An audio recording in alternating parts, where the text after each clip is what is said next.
Welcome everyone to another live episode of Living Life Holographic.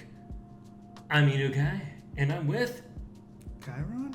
Yeah, you damn right, you're Chiron. And we are here to talk about Bloomburrow. Bloomburrow is the next magic set on its way out next month. Or very close from now, whatever. Yeah. And this set is what, all animals? All animal base. We're talking about rats. We're talking about Squirrels. mouse. We're talking about squirrels. It's going to be good. I think that this is going to be great because the commanders, I've never been so more excited for. So even in the past commanders, they've been like, all right, that's okay. But these ones, I love the artistic sense of them all. So you have the art, or do you love the strategy and build behind some of them? Because one is what, a squirrel commander deck? It's just a bunch of squirrels, and another one Raccoon was an enchantment. That's the one. That's my favorite one. That's mine. That's the one I'm gonna get. Yeah, that's mine. That's mine. You Magic the Gathering has made it for Chiron himself. And I think if you have artifacts and enchantments, they come out as 4/4 creatures, and if they do damage, I believe you draw a card. So I think that's freaking fantastic because it just shows that you don't need all creatures in that deck to have that pop off. You know, you could just go artifacts and enchantments all day long. Exactly. And it's just going to pop off with 4/4 creatures.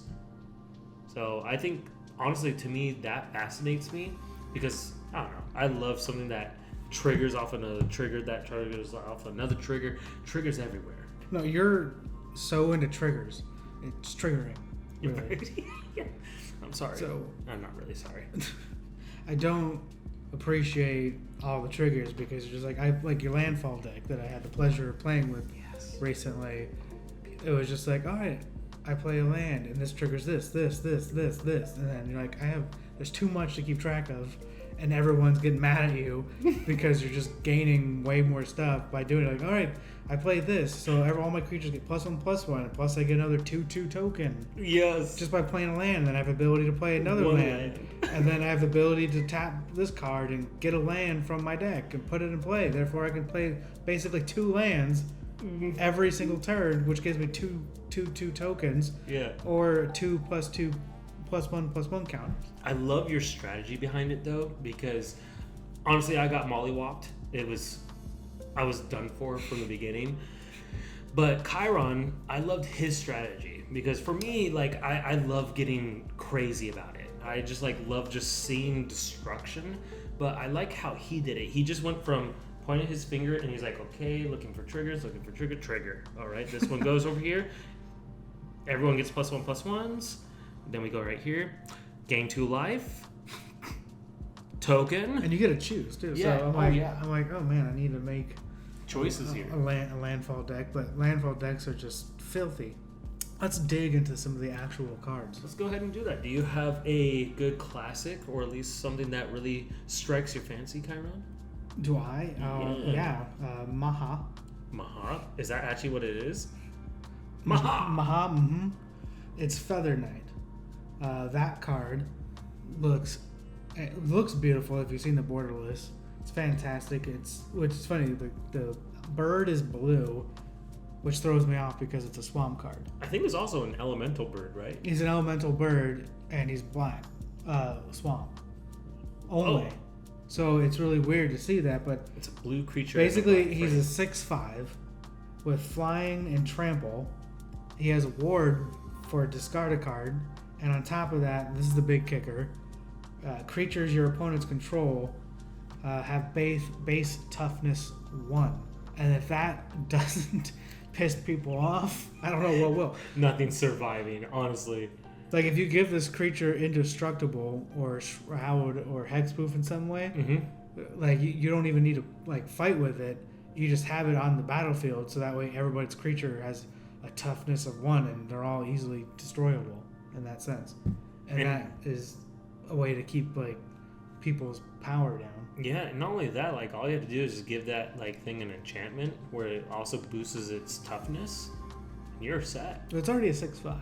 It's a 6.5? Yeah, it's already. The thing is, it's a 6.5, and it costs 5 to come out. Damn. Is 5 too much, or is it too little for this card? I think Or is it just 5 right? is. I think 5 is just right. Just right. But you put in a dark ritual in your deck, tap 1 black, add 3 black.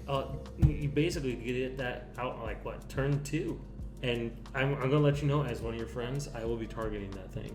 No, you're not. First thing that comes out there, when that hawk, that bird like swoops on down, I'm gonna be like one of those wolves out there that just goes.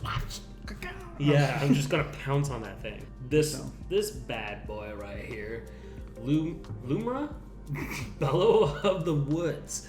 It is a 6 cost, 2 green, 4 generic mana. Those poor bunnies. Look at those things just. I'm not looking at the bunnies. I'm looking at the thing. I'm looking at the bear, and it just instantly reminds me of Cocaine Bear. Oh yeah. Because he just looks pissed. Yeah. And like he's on cocaine, and he has like a necklace of pine cones. I think those are the bunny rabbits throwing the pine cones at it.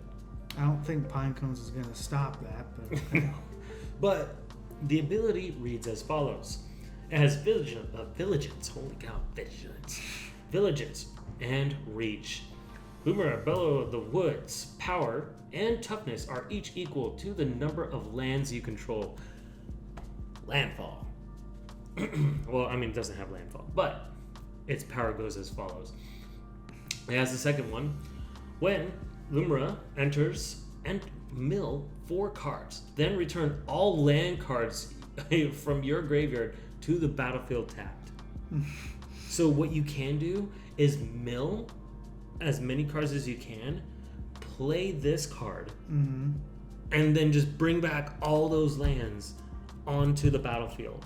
If you think about it, it's going to go ahead and trigger so many possibilities because those are all each separate landfall triggers. So if you have 10 lands from your graveyard entering, and you have landfall, like enchantments, creatures that are also landfall, those are all triggering separately for each land that is coming out. Okay. Let's highlight one more card. I want to go ahead and highlight this one. Oh my gosh.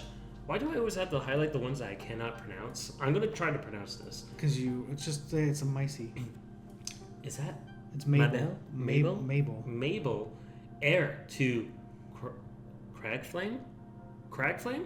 Yeah, it's a freaking cool mouse. Look at that cape. I'm sorry, I'm still just confused. You can't say Mabel. I'm sorry. Yeah, you know, it's all the pressure right now of this cute, adorable creature looking at me with a freaking red sword that looks like death. Looks like. Of course, looks like a creature from Zelda. But. It does, but it's a legendary creature, mouse soldier, in the colors of Boros, which is red and white, with 1 generic mana. So 3 costs. Other mice you control get +1/+1. That's pretty good so far.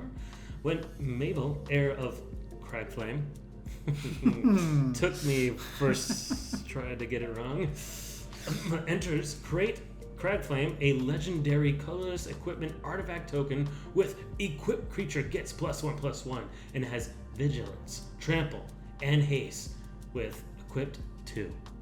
It's only at 3/3. Okay. So I mean, it's decent. It's like decent. Like this is something that you probably play with your friends with and call it fair magic. One last question for you. Yeah. Before we start wrapping things up here today. You know how all TCG sets basically release 3 or more sets a year, depending on if there's like special sets or bonus sets, but usually there's 3 or 4 regular sets, and then Magic, of course, has Universes Beyond, which fill in some gaps.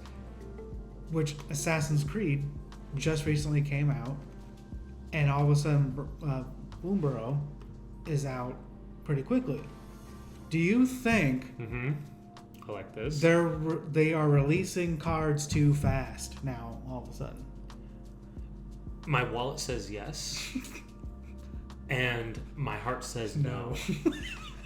To me, it is coming out too fast because of money reasons, but also you don't feel like sometimes you don't get to enjoy the set or cards. That's true.